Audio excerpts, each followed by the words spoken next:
अच्छा, हमारा जो पाकिस्तानी टैलेंट बहुत ही एक अच्छे बॉलर जनाब जो मोहम्मद आसिफ है, ठीक है ना।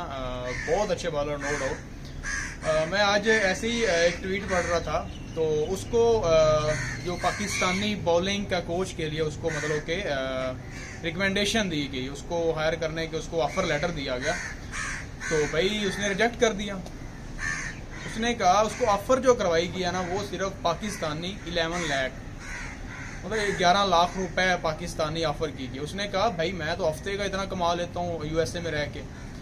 तो उसने कहा कि भाई अगर तो आप लोगों ने मुझे यही मुझे अगर आपने हायर करना है तो आप मुझे वही पे करो जो आप मिकी आर्थर को पे कर रहे हो। मिकी आर्थर को ऑलमोस्ट 40 to 45 लाख तक पे कर रहे हैं। तो भाई बात करने का मकसद ये है, एक बंदा वो हफ्ते में इतना कमा रहा है, वो क्या आपके लिए आएगा यहाँ पे?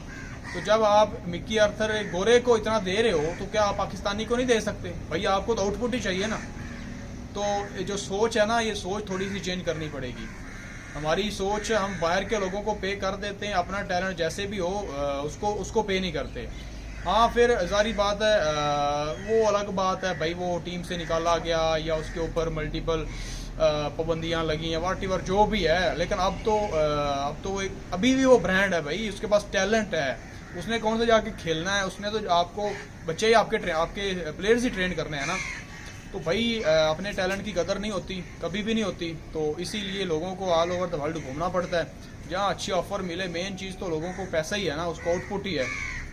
इज्जत तो बस इज्जत भी है, नो डाउट, लेकिन पैसा बिल्कुल जो मैटर करता है, ठीक है ना। तो भाई उसने सीधी तरह कहा है कि भाई मैं हफ्ते का इतना कमा लेता हूँ, मुझे महीने का दे रहे हो, वो क्यों छोड़ के आएगा? ठीक है ना। तो भाई प्लेयर्स की बड़ी कदर होती है, और जो टैलेंट होता है उसकी कदर होती है। बस आपको एक राइट प्लेस को चूज़ करना पड़ता है। इसी तरह से अगर आप ये देखो, जब ये रोनाल्डो जो था, ये इसने थोड़ी बहुत इसने रिटायरमेंट ली अपने जो इनका फीफा वर्ल्ड कप था, उसके बाद इसने रिटायरमेंट ली। तो उसको कैप्चर किसने किया? उसको अरब कंट्रीज़ ने कैप्चर किया ना, अरब कंट्रीज़ ने। हालांकि अरब कंट्रीज़ की पहले फुटबॉल कहाँ थी? अच्छा, जो उसका क्लब था अल निसार क्लब है आई थिंक, जिसने उसको अभी हायर किया हुआ है। भाई उसकी अगर आप सिंपल फेसबुक पे जाके फॉलोइंग देखें ना, शुरू में अगर जिस दिन उसने ज्वाइन नहीं किया था तो उसकी आई थिंक 5 से 6 लाख थी, ठीक है ना। और जब रोनाल्डो ने उनके लिए साइन अप किया, उनको चूज़ किया, तो उसकी मिलियंस में फॉलोअर चली गई।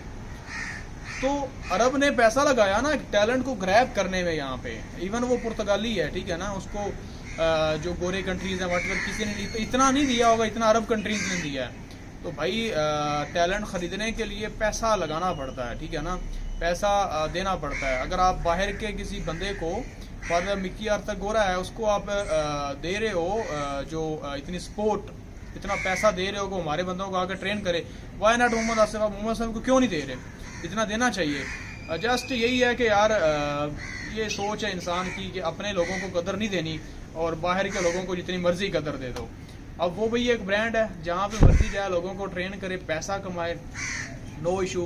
तो बाकी जो पाकिस्तानी हमारा वर्ल्ड कप का एक स्क्वाड अनाउंस हुआ है, वो तो अल्लाह पाक की ज़ात की तरफ से है कि जिसको चांस मिलना है या जैसे भी मिलना है वो सिलेक्शन हुई है, वाट एवर। बाकी best of luck Pakistani team पे अपनी जो एक अच्छी परफॉर्मेंस दिखाएं, और 1992 की तरह इंशाल्लाह इस दफ़ा भी हम वर्ल्ड कप जीतेंगे, ठीक है ना। Okay, thank you so much.